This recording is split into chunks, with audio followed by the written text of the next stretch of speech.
Ladies and gentlemen, we are approaching our station at the entrance to Main Street, USA, gateway to the 7 theme lands of the Magic Kingdom. As you approach the entrance, please keep your party together and have your tickets ready.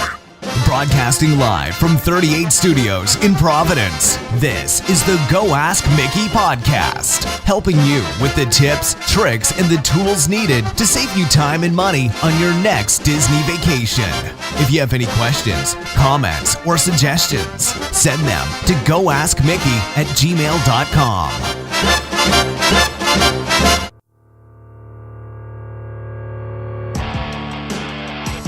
This week on the podcast, Bob Iger is ready to walk away.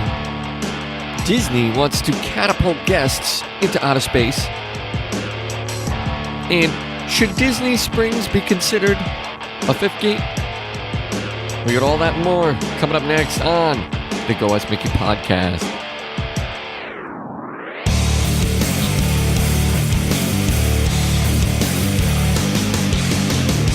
Hey, what's up, Disney Nation, and welcome to episode 24 of the Go Ask Mickey podcast. My name is Jerry from goaskmickey.com, and joining me in the studio today is the wild and crazy Fast Eddie. On this week's episode, we are discussing the possibility of Disney Springs being labeled as a fifth gate. Lots of rumors going on with that. Expansion and all stuff going down at Disney Springs, and we're going to get into all that in a little bit. But first, let's see what's going on around the world.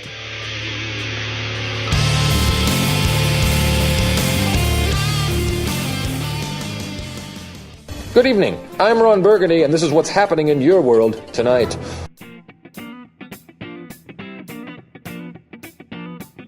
All right, this is what's going on in the world this week.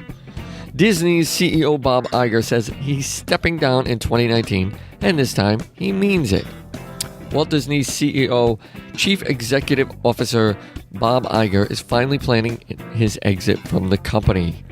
Speaking at Vanity Fair's New Establishment Summit on Tuesday, Iger said that he plans to actually step down as CEO of Disney in mid-2019.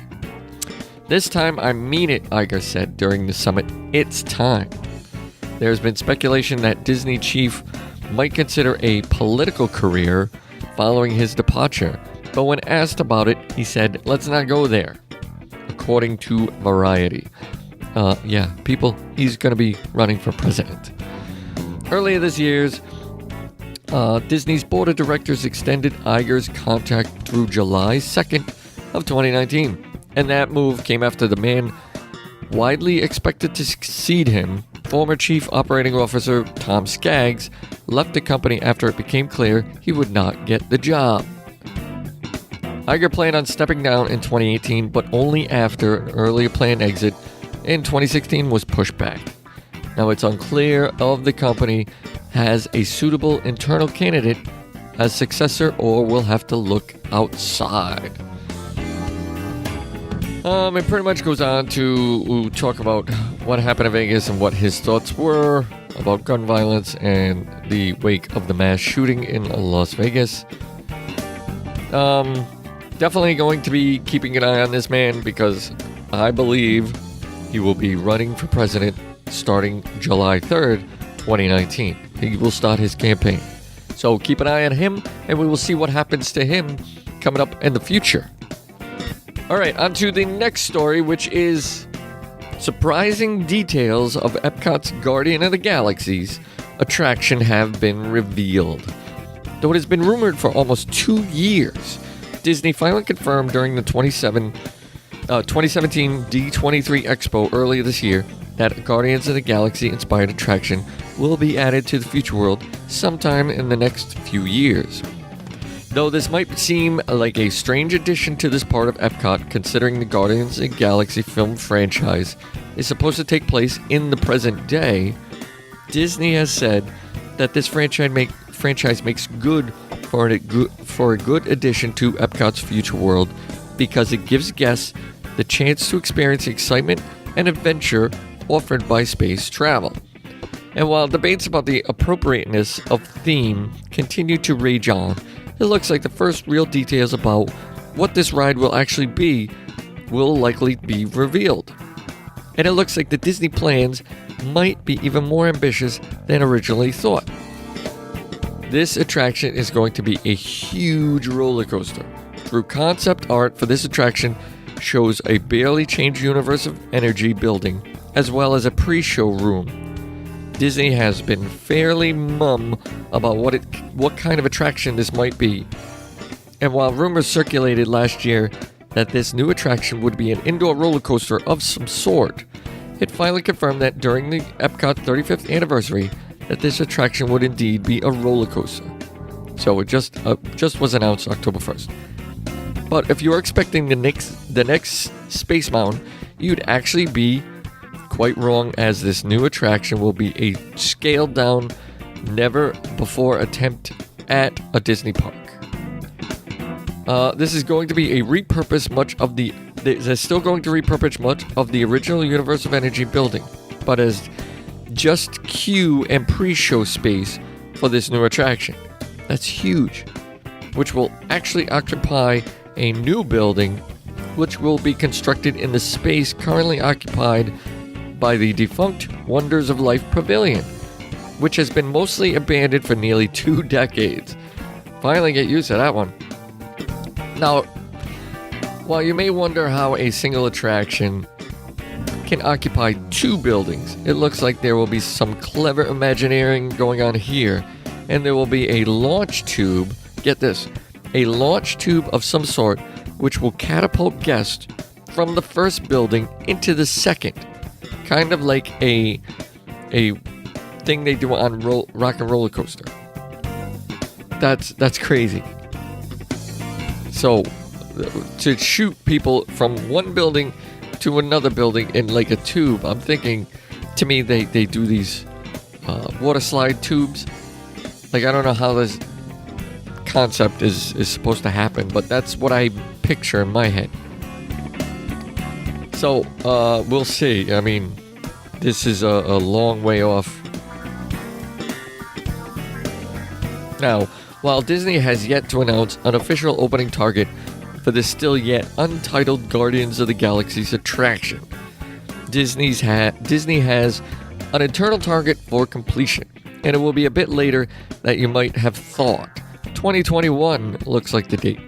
While the race is on to get a new theater for the Magic Kingdom, a Ratatouille in France, and a Mickey Minnie's Runaway roller coaster opening before blockbuster opening of the Star Wars Galaxy's Edge in 2019, it looks like Disney is taking their time on this one. And they don't have any immediate plans to open this attraction before the next decade. So while this is a good thing in a certain sense, after all, Disney's theory is if Disney takes their time with this attraction, it is bound to be really good, right? Yeah, we'll see. There's also the fact that by the time 2021 rolls around, the Guardians of the Galaxy trilogy will be complete. Now, director James Gunn has said there will only be 3 movies, so it will be unknown how much of a lasting franchise this will be. Now, there is no arguing that the Guardians of the Galaxies aren't popular now. It is impossible to know how guests will feel about it later on. Could this franchise enjoy residual popularity through the years, and in the same way Tron has? It's possible, but it seems like if Disney is really planning on aiming for 2021 for this attraction, they're definitely taking a gamble on this. A pop culture is one of those things that is really hard to predict. And then again, the Avatar franchise didn't really have much of a passionate fan base, but Pandora, the world of Avatar, has definitely been a hit for the animal kingdom itself. So, we will see what happens with this attraction. It definitely sounds good. Definitely, something to look forward to. But 2021 is a long way away. So we will see about that. All right, that is it for the news this week.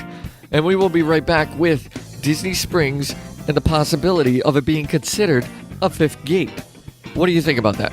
We'll be right back, and we'll talk about that in a second. Be back in 2 and 2. Sure, it's big enough, but look at the location.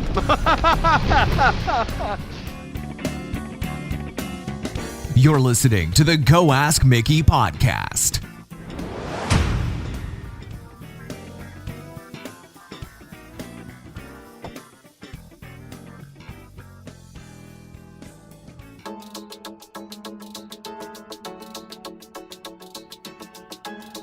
All right, welcome back. And this week we are talking about the Disney Springs as a fifth gate.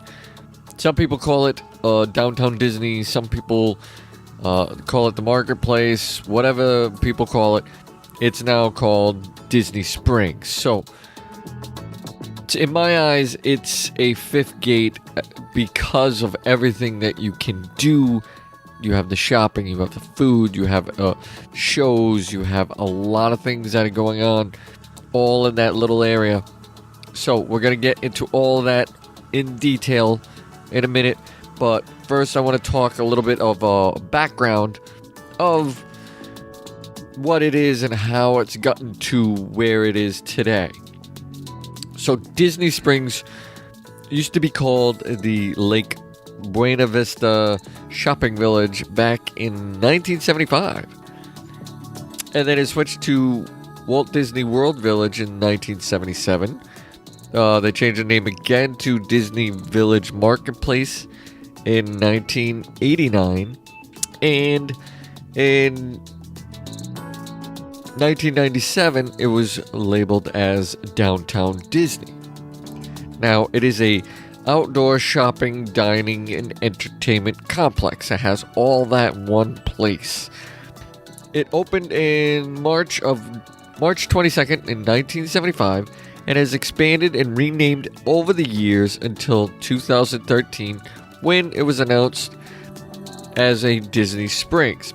At that point, it announced a 3-year renovation and an expansion complex, and the name officially had changed to Disney Springs. So now, this complex includes 4 districts. There's a marketplace, there's a landing, there's a town center, and a west side. We're going to get into all those in detail in a little bit too. But first we're going to talk about transportation. Now, transportation anywhere around this is buses, water taxis, regular cars. They added 2 parking garages recently, which took a very, very long time to build, but a lot of people love them. They are really good to get in and out of, and parking is a lot easier. The buses and the water taxis are owned and operated only by Disney, so they control all that. They control everything. Disney is the management and is the owner of this whole area. So this is all Disney. So they are allowing some of these shops to use this area, and I'm sure they're making a killing, on rentals. The Lake Buena Vista Shopping Village, which originally envisioned a shopping mall, 2 years after its opening, the complex renamed it to Disney Village. And with the advent of a new management under Michael Eisner in '84, Disney began looking for ways to keep vacationers on Walt Disney property longer and prevent them from leaving for entertainment beyond Disney. So they were trying to keep people in. To complete the popular Church Street Station clubs in downtown Orlando, Disney announced an addition of Pleasure Island to Disney Springs, featuring nightclubs showcasing Disney's quality and entertainment creativity. On July 21st of 1986, construction began following August, and Pleasure Island was opened in May, same day as Hollywood Studios theme park itself. So coincidentally, that opened on the same day. So later that year, the complex was renamed Disney Village Marketplace. And in the 90s, the growth of the Walt Disney World created the potential for further expansion leading to a $1 billion investment in projects across the whole resort. And the first World of Disney store opened October 2nd, 1996. And that was open in the marketplace. So if you're going to look for it, it's in the marketplace. On June 20th, 95, major enhancements and expansions were announced for the area, and the Disney Village Marketplace and Pleasure Island being combined into a newly branded district named Downtown Disney. The rebrand introduced on September 7th, and on September 15th, Downtown Disney Westside, a 66-acre expansion, opened a third shopping, dining, and entertainment area featuring venues such as La Nuba, shows part of Cirque du Soleil, and Disney Quest, and the Virgin Megastore. Major changes to the complex also included conversion of Mickey's character shop into the world of Disney, becoming the world's largest Disney store. So it's huge. I don't know if you've ever been there. It is ridiculously huge. In addition to the expansion and upgrade of the AMC Pleasure Island theaters, as well as the opening of Rainforest Cafe and Planet Hollywood. So those two opened, and on September 27th, 2008, the Pleasure Island nightclubs were closed. So that pissed a lot of people off. So basically it was a expansion after expansion after expansion, and it just kept growing. And now it's at that point where, let's see, on March 14th, 2013, Walt Disney Parks and Resorts chairman Tom Staggs, no longer part of the Disney community right now, announced that Downtown Disney would be redesigned and renamed as Disney Springs. This 3-year renovation and expansion project would include 150 new tenants. That's huge. And 2 new parking structures and a near doubling of mall area.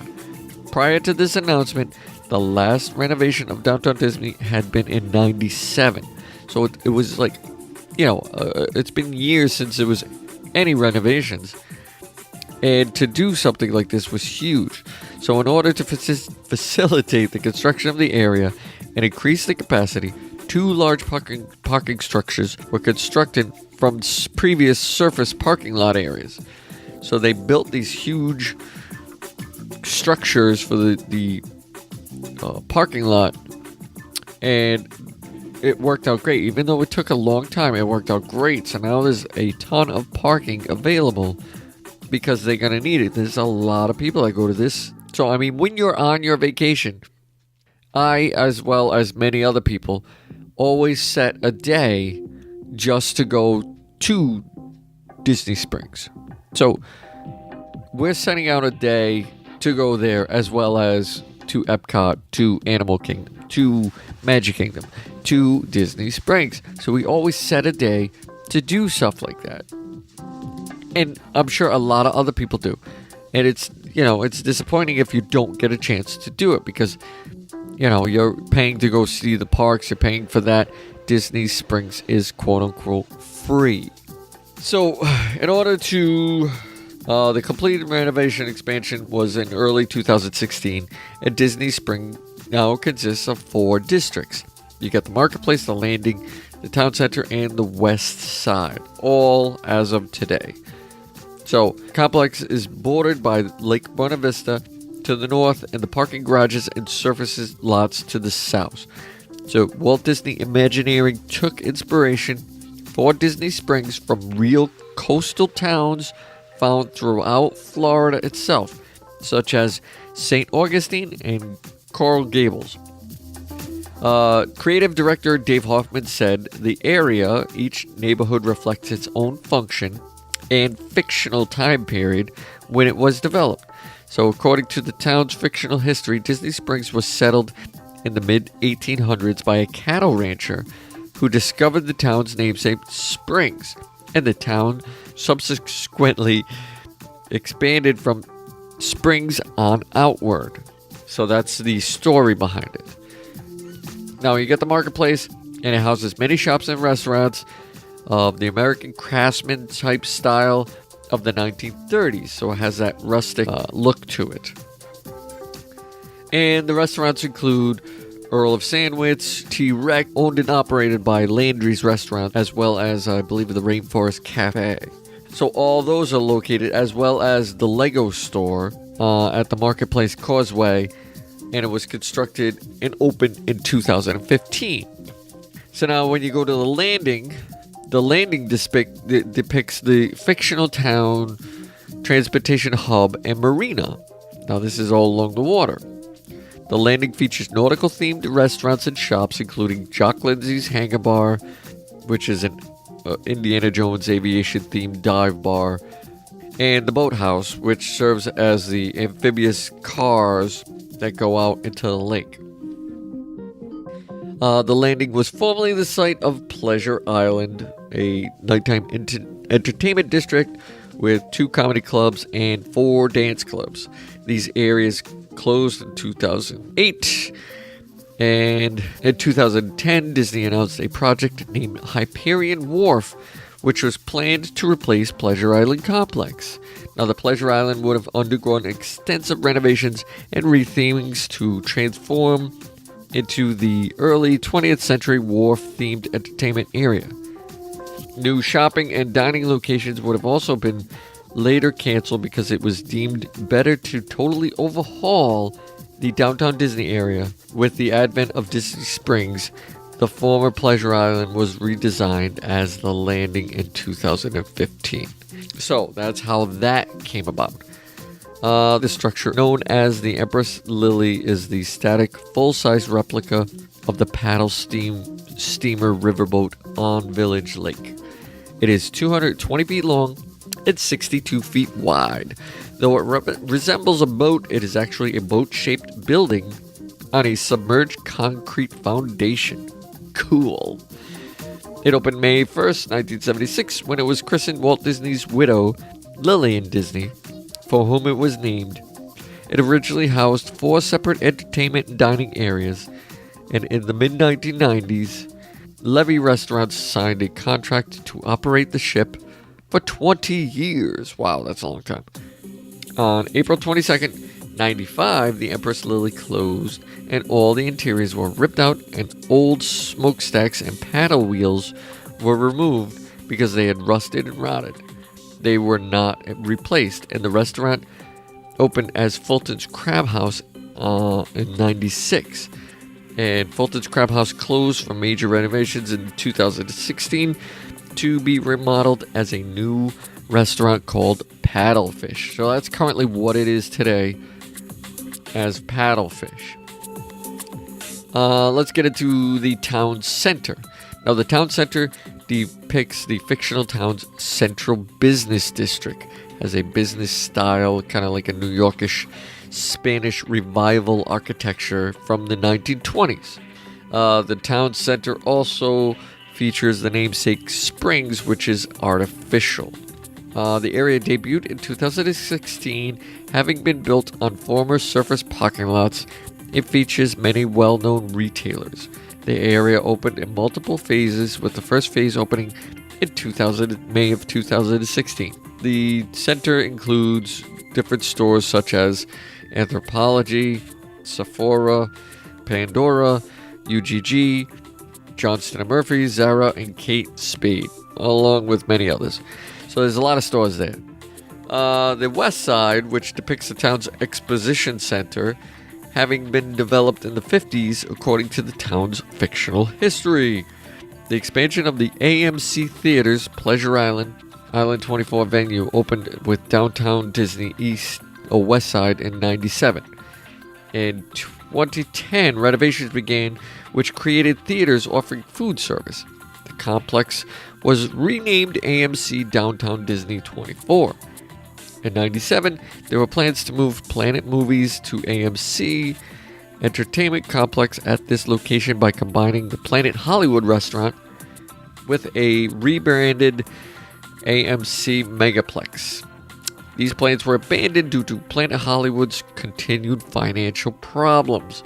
The complex was now been renamed AMC Disney Springs 24.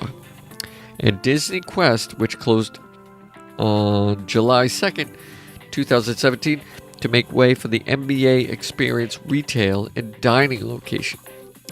Now that is now located in this area. So that concludes the west side. So you have all four marketplaces creating the entire Disney Springs.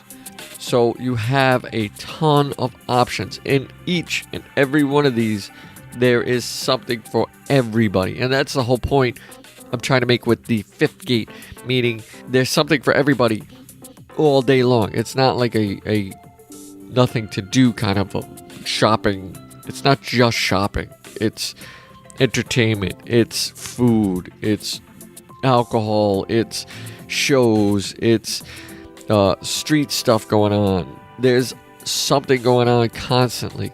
I want to get into more on the renaming of it and the expansion of it to help explain what I mean by stuff to do there as far as entertainment. So there are live entertainment options at places like the House of Blues, and that has live shows constantly. They have a website. You go to House of Blues and you go to Orlando, and you can check the schedule to see who's playing. There's always somebody, major act type bands and stuff playing. You can check out Splitsville, which is a bowling alley, restaurant, bar, live music. And they have live music playing most of the nights at the outside bar. So they have an outside bar with live music. So there's stuff that you can do there.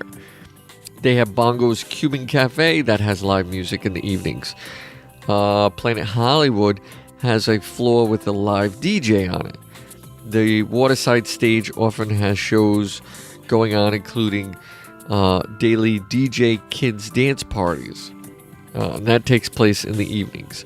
So they have a little kids stuff going on for the kids. Wrangler Road has Irish music, and dances appear daily beginning at 4 o'clock. So there's stuff at the Irish pub. Paradiso 37 has daily entertainment in the evening. The Crossroads at House of Blues restaurant has a front porch bar musician appearing every evening, so which is probably like an acoustic. Every Sunday at the House of Blues, they have a gospel brunch which has bands play. Crossroads at the House of Blues has a blues kitchen late on Friday and Saturday nights. The AMC Ring Stage near Planet Hollywood has live music every evening and on Sunday afternoons. And there's live music every evening on the West Side lawn, just right out there. You could be walking by and there's a band playing right there. The living statues appear near Disney Quest every evening. Now, Disney Quest isn't there anymore, so that might be different. But they have living statues, so you can see that stuff. So this is what entertainment is going on every day.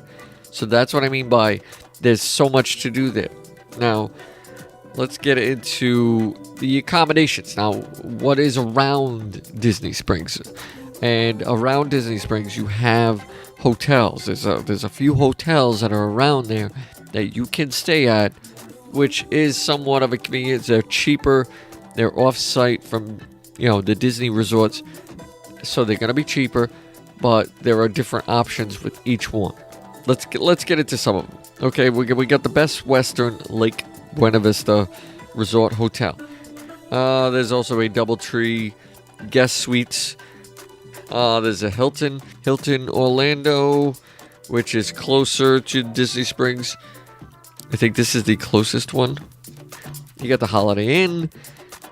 So that is it for resorts and hotels in that area. So that's not too bad if you're thinking about staying. I mean, if you're planning on hitting the parks a few times and just relaxing on a little vacation, staying there would be a cheaper option. All right, let's talk transportation. Now, transportation, there are a few ways to get around Disney Springs. You have the buses, and the buses run between Disney Springs, Disney Resorts, and they also run from the theme parks to Disney Springs only after 4 p.m. But they don't run from Disney Springs to the parks. Okay, so if you're in Magic Kingdom and you want to go to Disney Springs, you can after 4 o'clock, but you can't come back. They have that going. That's for a bus. A boat. You can take a boat from Saratoga Springs and Old Key West to docks on both the west side and the landing of Disney Springs. So there are boat options from Saratoga and Old Key West. You can also take a boat from French Quarter or Riverside to the Marketplace dock in Disney Springs. So that's, you're hitting the landing, you're hitting west side, you're hitting Marketplace. There's also boats that operate within Disney Springs to take you between all 3 Disney Springs boat docks located at the west side. So you get all 3, the west side, the landing, and the Marketplace, and there are boats going from each and every one of them. Car, you can also drive Disney and park for free. So you get a free parking depending on the parking. Now they pay preferred parking. So if you want to park a little closer, you got to pay for that. But most of the time, it's a free park. Basically, it for transportation. So, Laura, we're going to take a break, and we're going to come back. We're finishing up on the Disney Springs 5th Gate part of this plan and all the tips and tricks that you need to get around and find the stuff that you want to see down at Disney Springs. All right, we'll be right back.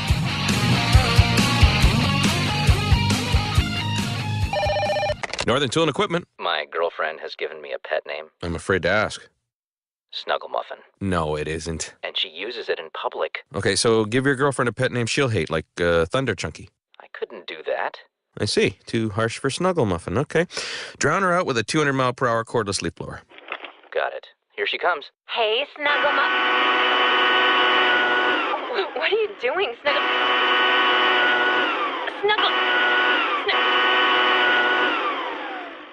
I am so out of here. Wait!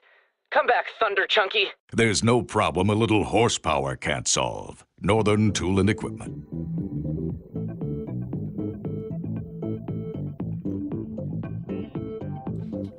All right, we are back, and we have been talking about the Disney Springs as a whole and how it could be a 5th gate.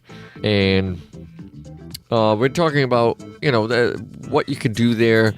What are the different elements of this as far as entertainment, food, the dining, the shops? There's so much to do here.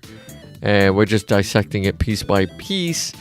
And let's get into what happened. Well, Disney Quest recently closed a couple of months ago. And a few more restaurants opened. And in the fall, a few more restaurants are going to be opening. So there's constantly stuff going on, closings and openings, and they're always doing something in this Disney Springs. So last year, Town Center debuted, and this included areas that included Sprinkles Custom Cupcakes, Homecoming, which is a huge hit for this Disney Springs, BB Wolf Sausage Company, Uniqlo, and other shops that opened up, as well as restaurants. And there's pretty much the significant piece of the puzzle, and even though some work still remains ongoing, Disney Springs, the next piece of the puzzle, I think, is Edison. They're going to be finishing that up this year. So no longer feels like a construction zone, because they were under construction for so long. People complain constantly saying there's just construction walls everywhere. You can't walk. So luckily that's over with, and it's just incredible what they just did over there. If you plan on visiting, and especially at Christmas time, Disney will be once again adding extensive overlay for the Christmas season. A lot of people had problems with it last year, and hopefully it was smoothed out this year. So we're going to see. They did some drone shows over the lake. I hear they're supposed to be doing more of that. People have had rumors of the Osborne lights coming to Disney Springs, which would be huge because people love those Osborne lights. definitely a Disney community, and it's very unique. And there's so much to draw people into this shopping center. So I just want to go over some tips, what you could do, and what I recommend doing. Now, first off, let me just say that if you plan on going, you should definitely expect a slower commute as far as transportation-wise, because it's, whether you're taking a bus or you're walking from Saratoga Springs or you're taking a boat from, Riverside or wherever, there is a lot of crowds, just constant crowds. So, especially at night, once it gets dark, then this place really starts to hop. And the regulars come in, is so many people, it's like a full, total theme park crowd. So I would definitely take time, a little extra time getting there, because it's, you don't know what to expect. If you're going early in the morning, it's going to be a little less crowded. But like I said, at night, I would definitely take your time, plan ahead, and don't, get frustrated because it's taking forever to get there. So that's tip number one. There are also different sections of, and we talked about the sections earlier, and the main shopping area is the marketplace, and that is by far the most popular section. So that's going to be a lot of crowd. That has the World of Disney, that has the Lego store. So that is where the major part of this Disney Springs is crowded with. So you have that as the marketplace as the number one place. Then you also have the landing, which is kind of adjacent to that, but it's on the waterfront. So it has such a huge concentration of great restaurants and the nightlife. So the whole waterfront has the restaurants, it has the bars.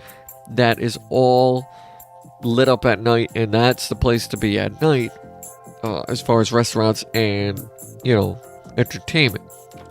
The other side of that is the town center, which is kind of like the inland side.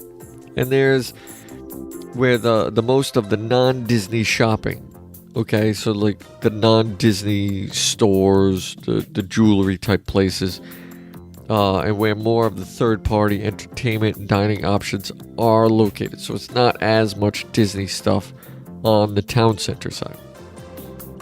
So downtown Disney was essentially kind of laid out in a linear pathway along the waterfront. So it's all along the front, and it just runs down. And this made for long walks if you wanted to get from, one part to another. So the awkward layout is one thing that Disney seemed to address, and they added all these bridges and shortcuts to kind of blend the sections into each other. So it kind of makes things a lot easier. There's still some distance in between them, but you can cut through to different places, and it makes it quicker. So shopping is a big draw to the marketplace. That has all that, the World of Disney and all that stuff. There's the Marketplace Co-op, which features boutique stores and test products. The restaurants, I couldn't even guide you into the restaurants. You just have to go and try them. Everything is great over here. From Raglan Road to T-Rex to Paddlefish to Homecoming, all these Morimoto's. There's so many restaurants that you kind of have to try them. We did Homecoming, and that was just amazing. I was like, wow, this guy knows his stuff. He knows how to cook. So that was one of the best experiences at one of the restaurants down there. Jock Lindsay's, just a basic hangar type bar, which is great views. It's right next to the boathouse, and it's a nice place to just relax and have a drink. Morimoto Asia's huge. Like the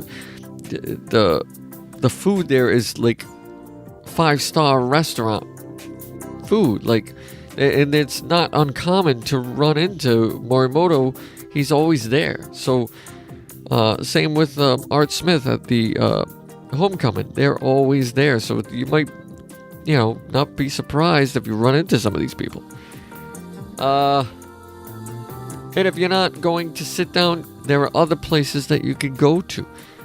You could get some chocolate at Ghirardelli's. You could go to Earl's Sandwich and get a sandwich over there. There's so many different things. Rainforest Cafe. You could go to Planet Hollywood. Edison's going to be open soon. There's a Coca-Cola store coming. That's already over there. So there's endless amounts of stuff. I'm going to put a map and all the stuff for all the stores that are available in Disney Springs, and check it out. And if you do end up going down there, I would definitely go into most of these stores and just check stuff out. There's like I said, there's always something going on. So you're every time you go there, you're gonna get something different. So I think that sums up the most of the Disney Springs part of being a fifth gate. I think it generally explains what Disney Springs is and what you can do there and what's possible to get out of it. And in my eyes, I always set a day when I'm on vacation down there to specifically go to Disney Springs and and relax, because when you're going there, it's actually a day off from the parks.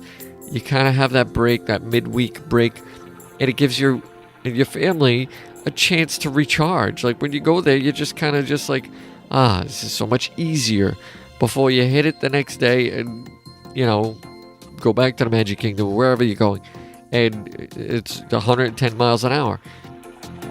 When you go to Disney Springs, it's not like that. It's shopping. It's just relaxing. It's a nice stroll wherever you are, and you get to experience everything that it has to offer. So hopefully this explained a lot of Disney Springs for you, because I didn't realize the amount of stuff that this offered until I started the research for it.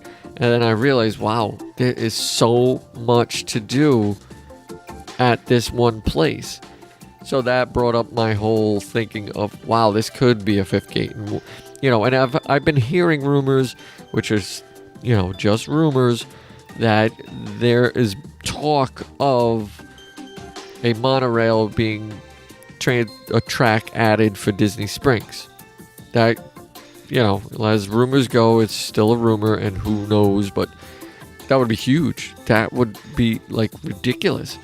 So that started the whole snowball of Disney Springs. I wanted to really get into the Disney Springs part of it, and I think that I explained enough of it where you can definitely take this information and run with it and make a decision for you and your family on how you want to do it. So with all that, we'll be right back with closing out the show in 2 minutes, 2 seconds, right after this. All right, that is it for this week's show. Thank you for tuning in and listening to another episode. If you could, subscribe to us on iTunes, like us on Facebook, and check us out on Twitter. I also want to mention that we'll be doing a listener question show coming up in a few weeks. And if you want to be in the Disney Nation band, send us your questions and we'll answer them on the show. You can send them on over to goaskmickey@gmail.com. And help us grow the Disney Nation by sharing the show. And until next time, Disney Nation, rock on. Head on over to goaskmickey.com or check us out on Facebook or leave us a review on iTunes. That's all, folks.